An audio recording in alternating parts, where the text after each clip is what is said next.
Viewers, എല്ലാവർക്കും ദിജോസ് വേൾഡിൻ്റെ പുതിയൊരു വീഡിയോയിലേക്ക് സ്വാഗതം. ഇന്നത്തെ വീഡിയോയിൽ ഞാൻ സംസാരിക്കുന്നത് പ്രഗ്നൻസി പെയിനിനെ പറ്റിയിട്ടാണ്. എങ്ങനെ നമ്മൾ പ്രഗ്നൻ്റ് ആകുമ്പോഴുള്ള വേദനയെ നമുക്ക് റെക്കഗ്നൈസ് ചെയ്യാം എന്നുള്ളൊരു വിഷയത്തെ പറ്റിയിട്ടാണ് കേട്ടോ. അപ്പോൾ ഇന്നത്തെ വീഡിയോയിൽ ഞാൻ സംസാരിക്കാൻ പോകുന്നത് അതിനെ പറ്റിയിട്ടാണ്. അപ്പോൾ എല്ലാവർക്കും ദിജോസ് വേൾഡിൻ്റെ പുതിയൊരു വീഡിയോയിലേക്ക് സ്വാഗതം. എല്ലാവരും സുഖമായിട്ടിരിക്കുന്നു എന്ന് വിശ്വസിക്കുന്നു. ഞങ്ങളിവിടെ സുഖമായിട്ടിരിക്കുകയാണ് കേട്ടോ. അപ്പോൾ നമുക്ക് വീഡിയോ സ്റ്റാർട്ട് ചെയ്യാം. പ്രഗ്നൻസി പെയിൻ അഥവാ ഇംപ്ലാന്റേഷൻ പെയിൻ എന്ന് പറയുമ്പോഴേക്കും ഒരുപാട് പേരിങ്ങനെ ചിന്തിക്കുന്ന അല്ലെങ്കിൽ ആലോചിച്ചിട്ട് കൺഫ്യൂസ്ഡ് ആകുന്ന ഒരു ടോപ്പിക്കാണത്. ഒരുപാട് തവണ ഇംപ്ലാന്റേഷൻ പെയിനിനെ പറ്റിയിട്ടുള്ളൊരു വീഡിയോ നമ്മുടെ ചാനലിൽ ചെയ്തിട്ടുണ്ട്. പക്ഷേ എനിക്ക് തോന്നുന്നു ഇതിനേക്കാളും ഡീറ്റെയിൽഡ് ആയിട്ട് എനിക്കിനി ഇംപ്ലാന്റേഷൻ പെയിനിനെ പറ്റി പറയാൻ സാധിക്കുമെന്ന് എനിക്ക് തോന്നുന്നില്ല. അപ്പോൾ നമുക്കിതിനെ പറ്റിയിട്ട് ഡീറ്റെയിൽഡ് ആയിട്ട് നോക്കാം. നിങ്ങൾക്ക് ഇംപ്ലാന്റേഷൻ പെയിനിനെ പറ്റിയിട്ടുണ്ടാകുന്ന ഒട്ടുമിക്ക സംശയങ്ങളും ഈ ഒരൊറ്റ വീഡിയോയിൽ ക്ലിയർ ആകും എന്ന് ഞാൻ വിശ്വസിക്കുന്നു. അപ്പോൾ നമുക്ക് വീഡിയോ തുടങ്ങാം. എന്താണ് ഇംപ്ലാന്റേഷൻ പെയിൻ? ഇത് പലർക്കും അറിയാത്ത ഒരു കാര്യമാണ്. ഇംപ്ലാന്റേഷൻ എന്ന് പറയുന്നത് നമ്മുടെ ശരീരത്തിൽ നിന്നും പുറത്തേക്ക് എത്തിയ നമ്മുടെ ഓവറികളിൽ ഏതെങ്കിലും ഒരു ഓവറിയിൽ നിന്ന് പുറത്തേക്ക് എത്തിയിട്ടുള്ള ഒരു മൂപ്പെത്തിയിട്ടുള്ള അണ്ഡം നമ്മുടെ സ്ത്രീ ശരീരത്തിലോട്ട് എത്തിയിട്ടുള്ള പുരുഷൻ്റെ ബീജവുമായി ചേർന്ന് ഫെർട്ടിലൈസേഷൻ നടന്ന് ഫലോപ്പിയൻ ട്യൂബിലൂടെ യാത്ര ചെയ്ത് നമ്മുടെ യൂട്രസിൻ്റെ ലൈനിങ്ങിനകത്ത് അറ്റാച്ച് ആകുന്നതിനെയാണ്, എൻഡോമെട്രിയം ലൈനിങ്ങിനകത്ത് അറ്റാച്ച് ആകുന്നതിനെയാണ് ഇംപ്ലാന്റേഷൻ എന്നൊരു ടേം കൊണ്ട് ഉദ്ദേശിക്കുന്നത്. ഇനി എങ്ങനെയാണ് നമുക്ക് ഇംപ്ലാന്റേഷൻ വേദന അനുഭവപ്പെടുന്നത് എന്ന് നമുക്ക് നോക്കാം. നമ്മളിപ്പോൾ ഒരു വിത്തിടുകയാണ്. നമ്മളിപ്പോൾ മണ്ണിലൊരു വിത്തിടുമ്പോഴേക്കും ഒട്ടുമിക്ക ആളുകളും നമ്മൾ ചെയ്യുന്നത് ചിലപ്പോൾ നമ്മളിങ്ങനെ വിത്തിങ്ങനെ പാകിയിടും. എന്നാൽ നേരെ മറിച്ചിട്ട് നമ്മളിപ്പോൾ കുഴി കുത്തിയിട്ട് അവിടെ നമ്മളൊരു വിത്ത് ഇട്ട് കൊടുക്കാറില്ലേ, എന്നിട്ട് നമ്മൾ മണ്ണിട്ടിട്ട് പിന്നെ ഇത്തിരി വെള്ളം തളിച്ചു കൊടുത്തും. ഇങ്ങനെയായിരിക്കും നമ്മൾ ആ ഒരു കുഴി കുത്തിയിട്ട് നമ്മൾ വിത്ത് ഇടുന്നത്. അതുപോലെ തന്നെ ഒരു പ്രോസസ്സാണ് നമുക്ക് ഇംപ്ലാന്റേഷനിലും അവിടെ സംഭവിക്കുന്നത്. ഈ ഒരു ഇംപ്ലാന്റേഷൻ പെയിൻ നമുക്കുണ്ടാകുമ്പോഴേക്കും നമ്മുടെ എൻഡോമെട്രിയം ലൈനിങ് അവിടെ ഒന്ന് ചുരണ്ടിയിട്ട് ആ ഒരു മെത്തേഡ് നടക്കുന്നത് അങ്ങനെയാണ് കേട്ടോ.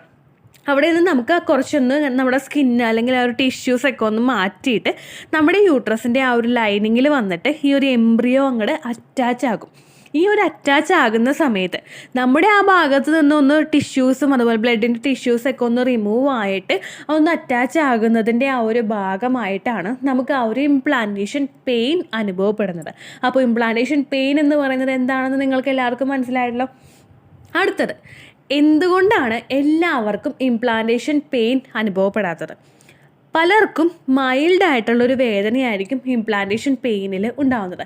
നമ്മൾ ഈ ഒരു കാര്യം മാത്രം ചിന്തിച്ചിരിക്കുന്ന സമയത്തോ അല്ലെങ്കിൽ ഇതിനെപ്പറ്റി നമുക്ക് ആലോചിക്കാനായിട്ട് ഒരുപാട് സമയമുള്ളവർക്കൊക്കെ ഈ ഒരു വേദന വരുമ്പോഴേക്കും നമ്മളത് പെട്ടെന്ന് റെക്കഗ്നൈസ് ചെയ്യും.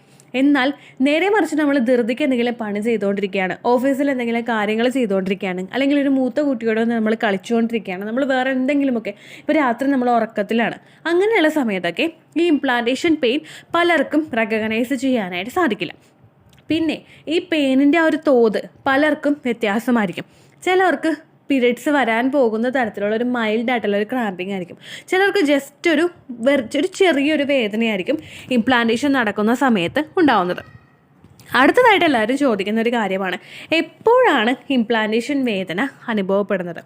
ഇംപ്ലാന്റേഷൻ വേദന നമുക്ക് മെയിനായിട്ട് ഉണ്ടാകുന്നത് ഓവുലേഷൻ കഴിഞ്ഞിട്ട് 6 to 12 ഡേയ്സിനകത്താണ്. ഒരു 5th ഡേ മുതലുള്ള സമയത്ത് നമുക്കിത് എക്സ്പെക്റ്റ് ചെയ്യാനായിട്ട് സാധിക്കും. ഈ 6 to 12 ഡേയ്സിനകത്താണ് നമ്മുടെ യൂട്രസിൻ്റെ ലൈനിങ്ങിൽ വന്നിട്ട് എംബ്രിയോ അറ്റാച്ച് ആകുന്നത്. അപ്പോൾ ഈ ഒരു 6 to 12 ഡേയ്സിനകത്ത് ആ ഒരു ടൈം പീരീഡിനുള്ളിൽ നമുക്കുണ്ടാകുന്ന വേദനയാണ് ഇംപ്ലാന്റേഷൻ പെയിൻ എന്ന് പറയുന്നത്. നേരെ മറിച്ച് ഒരുപാട് പേർക്ക് ആ ഒരു എംബ്രിയോ ഗ്രോ ആകുന്നതിൻ്റെ ഒരു പെയിൻ അനുഭവപ്പെടും. ഈ ഒരു പെയിൻ നമുക്ക് ഉണ്ടാകുന്നത് നമ്മുടെ ആ ഒരു പീരിയഡ്സ് ആകാൻ പോകുന്ന തരത്തിലുള്ളൊരു വേദനയായിരിക്കും. ആ ഒരു വേദനയെ നമുക്ക് ഇംപ്ലാന്റേഷൻ പെയിൻ എന്ന് പറയാനായിട്ട് സാധിക്കില്ല. കാരണം എന്താണെന്ന് വെച്ച് കഴിഞ്ഞാൽ ഇത് നമ്മുടെ ആ ഒരു എംബ്രിയോ ഗ്രോ ആകുന്നതിന് വേണ്ടിയിട്ട് നമ്മുടെ യൂട്രസ് ആ ഒരു സമയത്ത് ഒരു കുഞ്ഞായിരിക്കുന്ന ഒരു യൂട്രസ് ഒരു എംബ്രിയോനെ അവിടെ അറ്റാച്ച് ആയിട്ട് അതൊന്ന് വളർന്ന് തുടങ്ങുന്ന ആ ഒരു സമയത്ത് അതിനനുസരിച്ചിട്ടുള്ള ഒരു ഗ്രോത്ത് ആ ഒരു എംബ്രിയോയ്ക്ക് ഉണ്ടാകുന്നതിൻ്റെ ഭാഗമായിട്ടാണ് നമ്മുടെ ആ ഒരു വേദന, ഒരു പീരിയഡ്സ് ആകാൻ പോകുന്നത് പോലെയുള്ളൊരു വേദന ഒട്ടുമിക്ക സ്ത്രീകൾക്കും അനുഭവപ്പെടുന്നത്. അപ്പോൾ ഈ ഓവുലേഷൻ കഴിഞ്ഞിട്ട് ഒരു 6 to 12 ഡേയ്സിനകത്ത് നിങ്ങൾക്ക് ഒരു വേദന അനുഭവപ്പെടുന്നുണ്ടെങ്കിൽ നമുക്കതിന് ഇംപ്ലാന്റേഷൻ വേദന എന്ന് പറയാനായിട്ട് സാധിക്കും. നേരെ മറിച്ച് പീരിയഡ്സ് ആകാനായിട്ടുള്ള ഒരു ടെൻഡൻസി ഇങ്ങനെ വന്നുകൊണ്ടിരിക്കുകയാണ്, ബ്ലീഡിങ് ഉണ്ടാവുന്നില്ല, അങ്ങനെ ഒരു സിറ്റുവേഷനിലാണ് നമ്മൾ പോകുന്നതെങ്കിൽ അത് നമ്മുടെ ഒരു എംബ്രിയോ ഒന്ന് ഗ്രോ ആകുന്നതിൻ്റെ ഒരു പ്രോസസ്സിൽ നമുക്കുണ്ടാകുന്നൊരു വേദനയാണെന്ന് നമുക്ക് പറയാനായിട്ട് സാധിക്കും. ഇനി ഇംപ്ലാന്റേഷൻ വേദന നമുക്ക് എങ്ങനെ റെക്കഗ്നൈസ് ചെയ്യാം? ഒരുപാട് പേർക്ക് ഉണ്ടാകുന്നൊരു സംശയമാണ് ഇംപ്ലാന്റേഷൻ വേദന എങ്ങനെ നമുക്ക് റെക്കഗ്നൈസ് ചെയ്യാം എന്നതിനെ പറ്റിയിട്ട്. നമ്മുടെ അണ്ടാശയങ്ങളിൽ ഏതെങ്കിലും ഒരു അണ്ടാശയത്തിൽ നിന്നാണ് നമുക്ക് ആ ഒരു ഓവറിയിൽ നിന്നാണ് നമ്മുടെ അണ്ടം പുറത്തു വരുന്നതെന്ന് അറിയാലോ. അതുപോലെ തന്നെ എൻഡോമെട്രിയൽ ലൈനിങ്ങിൽ ഏതെങ്കിലും ഒരു ഭാഗത്തായിരിക്കും നമ്മുടെ ആ ഒരു അറ്റാച്ച് ആവുന്നത്, നമ്മുടെ യൂട്രസിനകത്ത് അറ്റാച്ച് ആവുന്നത്. ഒന്നുകിൽ നമ്മുടെ ആ ഒരു വയറിൻ്റെ അടിവയറിൻ്റെ വലത് ഭാഗത്തോ അല്ലെങ്കിൽ ഇടത് ഭാഗത്തോ അല്ലെങ്കിൽ പൊക്കിളിന് നേരെ താഴെയുള്ള ഭാഗത്തോ നമുക്ക് വേദന അനുഭവപ്പെടാം. ഈ ഒരു വേദന നമുക്കുണ്ടാകുന്നത് ഒന്ന് കുത്തുന്നത് പോലെ, നമ്മുടെ വയറിനകത്തിരുന്ന് ഒന്ന് കുത്തുന്നത് പോലെയുള്ളൊരു വേദന, അല്ലെങ്കിൽ ഒന്ന് വലിഞ്ഞു മുറുകുന്നത് പോലെയുള്ളൊരു വേദന, അല്ലെങ്കിൽ ഒന്ന് കൊളുത്തി വലിക്കുന്നത് പോലെയുള്ളൊരു വേദന, അല്ലെങ്കിൽ നമുക്കിങ്ങനെ ഇടിക്കുന്നത് പോലെയുള്ളൊരു വേദന. ഈ ഒരു ടൈപ്പ് വേദനകളായിരിക്കും നമുക്ക് ആ ഒരു സമയത്ത് അവിടെ ഇംപ്ലാന്റേഷൻ നടക്കുന്ന സമയത്ത് ഫേസ് ചെയ്യാനായിട്ട് സാധിക്കുന്നത്. പല സ്ത്രീകൾക്കും വയറിൻ്റെ അവിടെ ഇംപ്ലാന്റേഷൻ നടക്കുന്ന വേദന അനുഭവപ്പെടുമ്പോഴേക്കും ചിലവരിൽ ഉണ്ടാകുന്നത് ബാക്ക് പെയിൻ ആയിട്ടായിരിക്കും. നമ്മുടെ വയറിൽ ആ ഒരു ഇംപ്ലാന്റേഷൻ നടക്കുന്നതിൻ്റെ ഭാഗമായിട്ട് അവിടെ വ്യത്യാസം ഉണ്ടാകുന്നത് പോലെ തന്നെ നമ്മുടെ ബാക്കിൻ്റെ ആ ഒരു, നമ്മുടെ നടുവിൻ്റെ ആ ഒരു ഭാഗത്തും ആ ഒരു വയറിൽ ഉണ്ടാകുന്ന ചെറിയൊരു സ്ട്രെച്ചിങ് പോലും നമ്മുടെ ആ ഒരു മസിൽസിനെയും നമ്മുടെ ലിഗമെൻസിനെയും ഒന്ന് അഫക്റ്റ് ചെയ്യും. ഈ ഒരു ചെറിയൊരു സ്ട്രെച്ചിങ് അവിടെ വരുന്നതിൻ്റെ ഭാഗമായിട്ട് ആ ഒരു സ്ട്രെച്ച് ഒന്ന് അക്സെപ്റ്റ് ചെയ്യാനായിട്ട് നമ്മുടെ ബോഡി ഒന്നും കൂടി ഒന്ന് എക്സ്പാൻഡ് ആവും.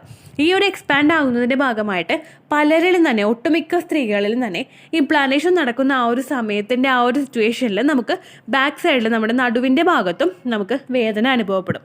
പ്ലാന്റേഷൻ വേദന ഉണ്ടാകുന്നത് പോലെ തന്നെ നമ്മുടെ അടിവയറിൻ്റെ ഭാഗത്തുണ്ടാകുന്നത് പോലെ തന്നെ അതിൻ്റെ തൊട്ട് ബാക്കിലുള്ള ഭാഗത്തായിരിക്കും നമുക്ക് ഈ ബാക്ക് പെയിനും ഉണ്ടാകുന്നത് കേട്ടോ. ഒട്ടുമിക്ക സ്ത്രീകളിലും ഇംപ്ലാന്റേഷൻ നടക്കുന്ന സമയത്ത് അവർക്ക് ചിലപ്പോൾ ഒരു വേദന കൊണ്ട് അതിനെ റെക്കഗ്നൈസ് ചെയ്യാനായിട്ട് സാധിക്കില്ല. ചില സ്ത്രീകളിൽ ഒരു 30% സ്ത്രീകളിൽ മാത്രമേ ഈ ഒരു ടിഷ്യൂസ് നമ്മുടെ ശരീരത്തിൽ നിന്നൊന്ന് റിമൂവ് ആകുന്നതിൻ്റെ ഭാഗമായിട്ട്, അതായത് ഇംപ്ലാന്റേഷൻ നടക്കുന്നതിൻ്റെ ഭാഗമായിട്ട് മൈൽഡ് ആയിട്ടുള്ളൊരു ബ്ലീഡിങ് അനുഭവപ്പെടുകയുള്ളൂ. ഈ ഇംപ്ലാന്റേഷൻ ബ്ലീഡിംഗ് എന്ന് പറയുന്നത് ഒരിക്കലും ആയിട്ടുള്ളൊരു ബ്ലീഡിംഗ് അല്ല.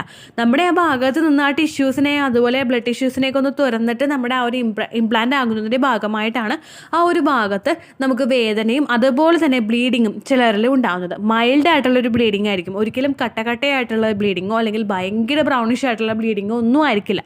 ഒരിക്കലും ഒരു ബാഡ് സ്മെല്ലൊന്നും ഇല്ലാത്ത, നമുക്ക് അഫോർഡ് ചെയ്യാൻ പറ്റുന്ന തരത്തിലുള്ള നോർമലായിട്ടുള്ള ഒരു 2 ദിവസത്തിനകത്ത് നമുക്ക് ഒരിത്തിരി സ്പോട്ടിംഗ് ഒക്കെ രീതിക്ക് ഉണ്ടാകുന്ന ബ്ലീഡിംഗ് ആയിരിക്കും ഇംപ്ലാന്റേഷൻ നടക്കുന്ന സമയത്ത് ബ്ലീഡിങ്ങിൽ നിങ്ങൾക്ക് അനുഭവപ്പെടുന്നത് കേട്ടോ. അപ്പോൾ ഇത്രയുമാണ് നിങ്ങൾക്ക് ഇംപ്ലാന്റേഷൻ ബ്ലീഡിങ്ങിനെ പറ്റിയിട്ടുള്ള വീഡിയോയിൽ സംസാരിക്കുന്നത് കേട്ടോ. ഇത്രയേ ഉള്ളൂ വീഡിയോ. യൂസ്ഫുൾ ആയി കാണുമെന്ന് വിശ്വസിക്കുന്നു. യൂസ്ഫുൾ ആവുന്നുണ്ടെങ്കിൽ ലൈക്ക് ചെയ്യുക, ഫ്രണ്ട്സിനൊക്കെ ഷെയർ ചെയ്ത് കൊടുക്കുക കേട്ടോ. എന്തെങ്കിലും സംശയം ഉണ്ടെങ്കിൽ നിങ്ങൾ കമൻസിൽ ചോദിക്കുക. പണ്ടത്തെ വീഡിയോയ്ക്ക് കമൻസ് ഇടുന്നവർക്ക് റിപ്ലൈ ലഭിക്കുന്നില്ലെങ്കിൽ ലേറ്റസ്റ്റ് ആയിട്ട് ഞാൻ ഏത് വീഡിയോ ആണ് അപ്ലോഡ് ചെയ്യുന്നത് അതിന് താഴെ കമൻറ്റ് ഒന്ന് കോപ്പി പേസ്റ്റ് ചെയ്യാനായിട്ട് ശ്രദ്ധിക്കുക കേട്ടോ. അതുപോലെ ഓവുലേഷൻ ഡേറ്റ് കാൽക്കുലേറ്റ് ചെയ്ത് തരാനായിട്ട് റിക്വസ്റ്റ് ചെയ്യുന്ന ആളുകൾ എത്രയാണോ സൈക്കിൾ ലെങ്ത് അത് മെൻഷൻ ചെയ്യാനായിട്ട് ശ്രദ്ധിക്കുക. സൈക്കിൾ ലെങ്ത് എന്നതുകൊണ്ട് ഉദ്ദേശിച്ചത് ഓരോ മാസവും എത്ര ദിവസം കൂടുമ്പോഴാണോ ബ്ലീഡിങ് വരുന്നത് അതാണ് സൈക്കിൾ ലെങ്ത്. കഴിഞ്ഞ മാസം ഒരു 8-ാം തീയതിയാണ് ബ്ലീഡിങ് ആയതെങ്കിൽ ഈ മാസം 6-ാം തീയതിയാണ് ബ്ലീഡിങ് ആയതെങ്കിൽ കഴിഞ്ഞ മാസം 8-ാം തീയതി മുതൽ ഈ മാസം 6-ാം തീയതി വരെ എത്ര ദിവസമുണ്ടോ അത് കാലണ്ടറിൽ എണ്ണി തിട്ടപ്പെടുന്നതാണ് നിങ്ങളുടെ സൈക്കിൾ ലെങ്ത്. സൈക്കിൾ ലെങ്ത് നമ്മൾ കൃത്യമായിട്ട് കാൽക്കുലേറ്റ് ചെയ്യുകയാണെങ്കിൽ ഓവുലേഷൻ ഡേറ്റ് എളുപ്പത്തിൽ കണ്ടുപിടിക്കാൻ വേണ്ടിയിട്ട് ഒരുപാട് ആപ്ലിക്കേഷൻസും ഒരുപാട് ഓൺലൈൻ ആയിട്ടുള്ള വെബ്സൈറ്റുകളും ഇന്ന് നമുക്ക് അവൈലബിൾ ആണ്. പ്ലേ സ്റ്റോറിൽ പോയിട്ട് ഓൺലൈൻ ഓവുലേഷൻ ട്രാക്കർ എന്ന് ടൈപ്പ് ചെയ്ത് കഴിഞ്ഞാൽ നിങ്ങൾക്ക് അതുമായിട്ട് ബന്ധപ്പെട്ടിട്ടുള്ള ആപ്ലിക്കേഷൻസ് കിട്ടും. അത് പറ്റുന്നില്ല എങ്കിൽ ഗൂഗിളിൽ പോയിട്ട് ഓൺലൈൻ ഓവുലേഷൻ കാൽക്കുലേറ്റർ എന്ന് ടൈപ്പ് ചെയ്ത് കഴിഞ്ഞാൽ അതുമായിട്ട് ബന്ധപ്പെട്ടിട്ടുള്ള വെബ്സൈറ്റുകൾ നിങ്ങൾക്ക് കിട്ടും. അതിൽ നിങ്ങളുടെ ലാസ്റ്റ് മന്തിലെ മെൻസ്ട്രേഷൻ്റെ ഡേറ്റും ഒപ്പം ഞാൻ ഈ പറഞ്ഞ രീതിക്ക് നിങ്ങൾ കാൽക്കുലേറ്റ് ചെയ്യുന്ന സൈക്കിൾ ലെങ്ത്തും എൻ്റർ ചെയ്ത് കൊടുക്കുകയാണെങ്കിൽ നിങ്ങൾക്ക് കൃത്യമായിട്ട് ഓവുലേഷൻ ഡേറ്റ് കണ്ടുപിടിക്കാനായിട്ട് സാധിക്കും. ഫെർട്ടൈൽ ടൈം പീരീഡും നിങ്ങൾക്ക് കിട്ടും. അതായത് എത്ര ദിവസം മുതൽ കോൺടാക്ട് ചെയ്ത് തുടങ്ങിക്കഴിഞ്ഞാൽ നിങ്ങൾ പ്രഗ്നൻ്റ് ആകും എന്നുള്ളൊരു ഡേറ്റും നിങ്ങൾക്ക് പ്രോപ്പറായിട്ട് കിട്ടും കേട്ടോ. ഇത് കാൽക്കുലേറ്റ് ചെയ്യുന്ന സമയത്ത്, സൈക്കിൾ ലെങ്ത് കാൽക്കുലേറ്റ് ചെയ്യുന്ന സമയത്ത് നിങ്ങളുടെ ആ ഒരു കലണ്ടറിൽ നോക്കി തന്നെ നിങ്ങൾ കാൽക്കുലേറ്റ് ചെയ്യുക. പല മാസങ്ങളിലും 30-31 ദിവസമുണ്ട്, അതുകൊണ്ടാണ് അങ്ങനെ പറഞ്ഞത്. ഒപ്പം നിങ്ങൾക്ക് ബ്ലീഡിങ് തുടങ്ങിയ ദിവസത്തിന് വേണം നിങ്ങൾ ഡേ 1 ആയിട്ട് എടുക്കാൻ വേണ്ടിയിട്ട്. സ്പോട്ടിങ് തുടങ്ങിയ ദിവസത്തിനെ, അതായത് ചെറുതായിട്ട് ഡിസ്ചാർജ് പോയി തുടങ്ങിയ ദിവസത്തിനെ നിങ്ങൾ കൺസിഡർ ചെയ്യേണ്ട ആവശ്യം ഇല്ല കേട്ടോ. അപ്പോൾ ഇത്രയേ ഉള്ളൂ വീഡിയോ. അടുത്തൊരു വീഡിയോ ആയിട്ട് നമുക്ക് വീണ്ടും കാണാം. ബൈ.